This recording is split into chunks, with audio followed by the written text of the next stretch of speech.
السلام عليكم ورحمة الله وبركاته. النهاردة معانا حلقة جديدة من برنامجنا المفضل كلمتين من الآخر. النهاردة معانا طبعا ضيف عايز علينا الأستاذ خلود رفعت، أخصائي بمركز إعلام مطروح. شرفنا بحضرتك يا أستاذ خلود. اهلا بيك دكتور عبد الحميد، كل سنه وحضرتك طيب، وانا اللي بتشرف ان انا طالعه مع حضرتك في برنامجك. ده شرف لينا طبعا. احنا بس هنتكلم او هندردش مع بعض شويه في بعض نصايح مرت علينا في حياتنا ومواقف مرت علينا في حياتنا، فمش عايزين ناخدها بشكل جامد شويه، ولكن الموضوع هناخده بشكل سلس شويه. ايه النصيحه اللي اتنصحت لك وفي نفس الوقت عمرك ما نسيتيها؟ والله هي مجموعه نصايح كتيره، يعني يمكن الاول من الاهل، الاب والام، وكمان من المعلمين والمدرسين، ويمكن الجيران والاقارب. لكن في نصيحه اتقالت لي من والدتي، ربنا يديها الصحه والعافيه. قالت لي ما توعديش وانت فرحانه، وما تتكلميش وانت غضبانه. كان لها اثر عليكي بعد كده؟ طبعا، لان انا فعلا كل الاخطاء اللي عملتها في حياتي قد تكون عشان انا من الفرحه بوعد وما بوفيش بعد كده، او من الغضب بقول او بنذر او بقول حاجات وبرضه ما بعملهاش نتيجه الغضب. طيب ايه النصيحه اللي اتنصحت لك وما عرفتيش معناها الا بعد فوات الاوان؟ قد يكون دي كانت في مرحله متاخره شويه، بقى في نهايه الجامعه. كانت حكايه ان انا يعني ما حاربش في حرب غيري، ما كنتش فاهمه معناها فعلا، لان انا كنت دايما بقى موضوع مش اختصاصي، فببتدي اتدخل وادافع، ويمكن انا كنت باخد قشور انا ما اعرفش، فبالتالي يعني بحسب على عداوه ناس او مع طرف على طرف، وبالتالي فوجئت ان انا لا ما احاربش، لازم ابقى عارفه الموضوع كله من كلا الطرفين عشان ما احسبش لحد وما اظلمش الطرف الاخر. ودي عرفتها بعد ما وقعت في كذا مشكله فعلا. نصيحه حد نصحها لك وانت ما خدتيش بيها وندمت عليها بعد كده؟ ندمت عشان ما خدتهاش. ممكن تكون نصيحة ان الواحد يعني ما يتسرعش في اتخاذ الاصدقاء، لان ممكن الصديق، يعني كلمة صديق دي جاية من الصدق فليها باع طويل يعني. فكنت انا بتخيل ان اول ما نتكلم مع اي شخصيه وان في بينا توافق فكري او عقلي ويبقى صديقه ليا، لكن بعد فتره اكتشفت ان الصداقه دي لازم بتكون يعني مشروع كبير جدا. كويس طبعا وكلها طبعا. اكتشفت كمان من يعني ان يعني فعلا معرفه الناس يا اما عن طريق النسب، يا اما عن طريق التجاره، يا اما عن طريق السفر، يا اما عن طريق الخلافات، لان هي دي اللي بتبين المعادن.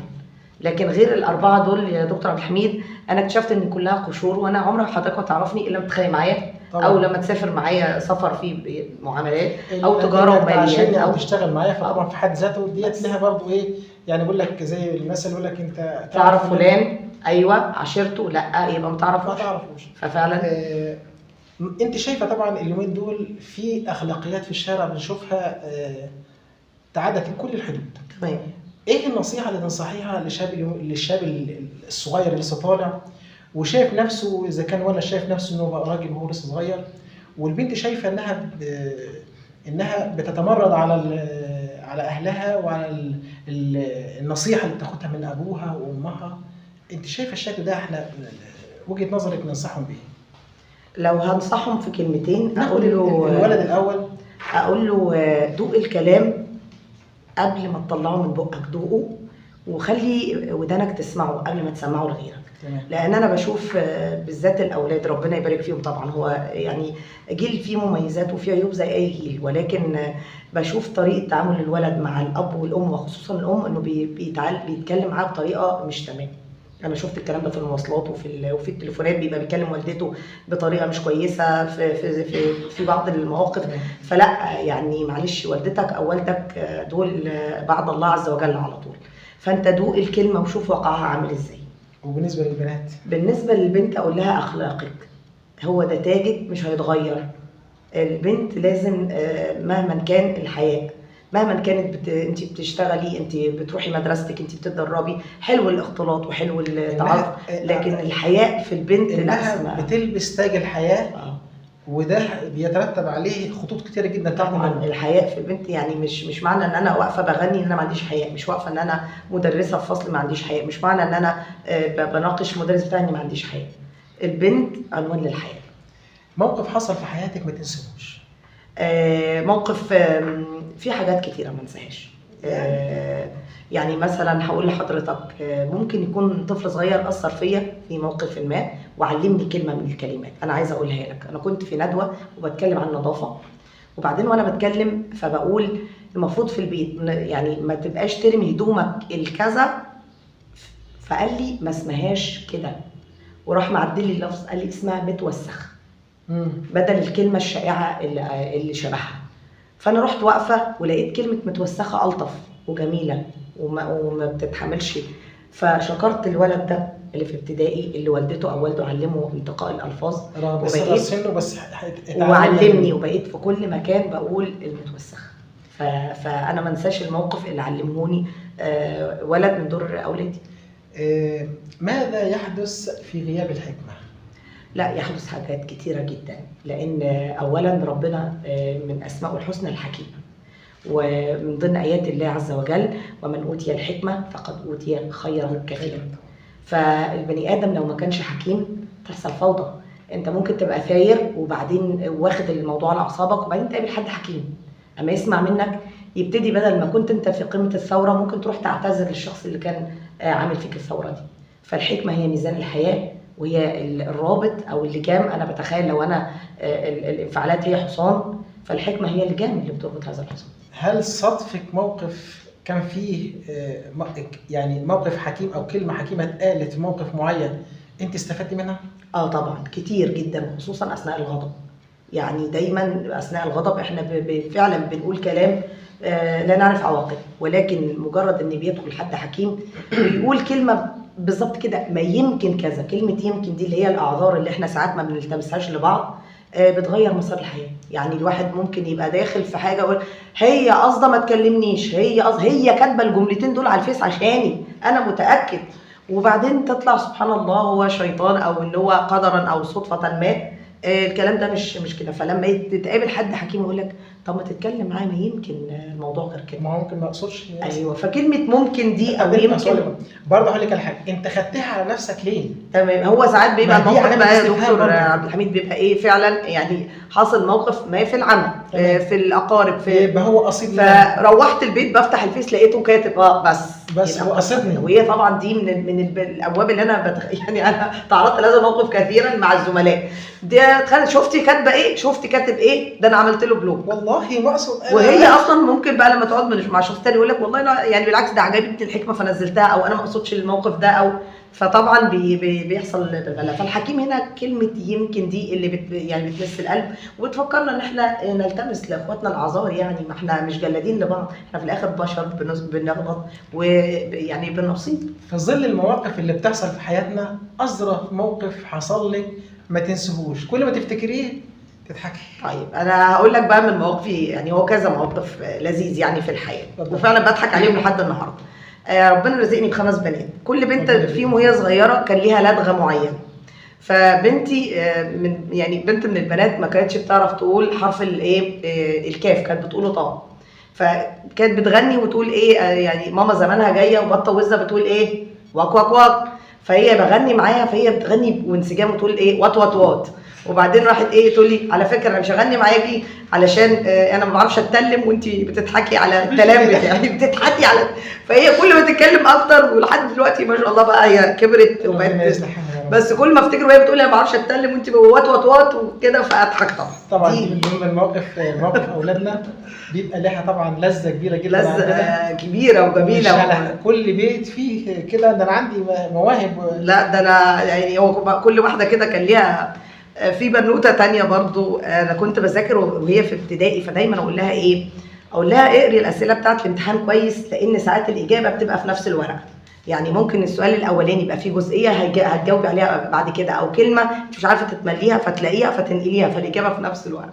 فوصلت لمرحله رابعه ابتدائي، فجات لي ماما انا حليت كله صح، بس في حاجه غريبه. قلت لها ايه؟ قالت لي ورقه الدين مكتوب فيها الاجابه في نفس الورقه. قعدت ادور ما لقيتش الاجابه.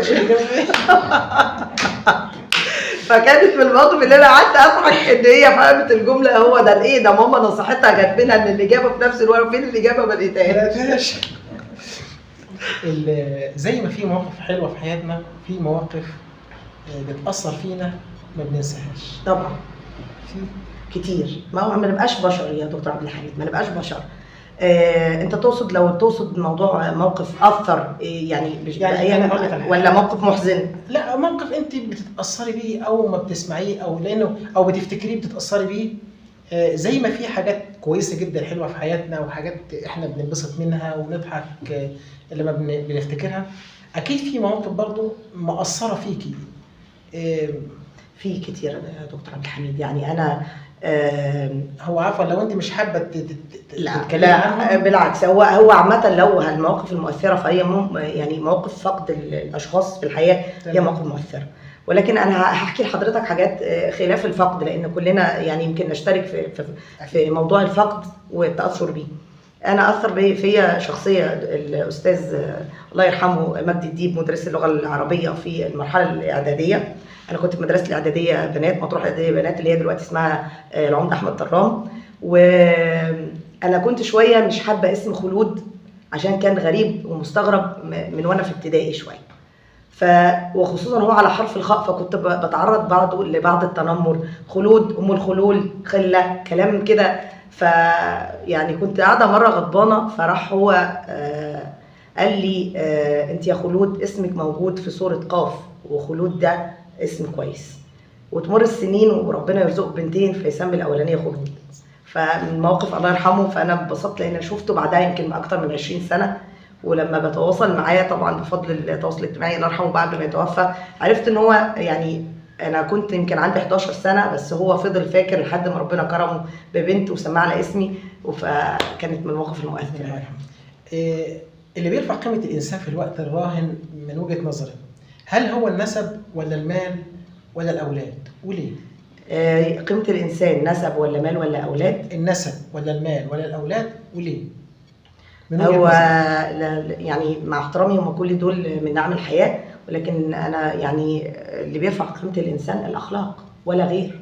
ولا اقدر ان انا اقول اي حاجه ترفع قيمه الانسان اكتر من الاخلاق. المال عمرها ما بتشتري بني ادم، او مهما كان غني، ما هو ممكن يكون غني من طريق غير شرعي. ولكن في بعض وجهه نظر الناس ان ممكن في حاجه من الحاجات دي بترفع قيمته. كل الحاجات دي حلوه. محدش يقول ان المال وحش ولا النسب وحش ولا الاولاد وحشين، كلهم من نعم الله عز وجل. وممكن يبقى وهي كلها ابتلاءات او اختبارات.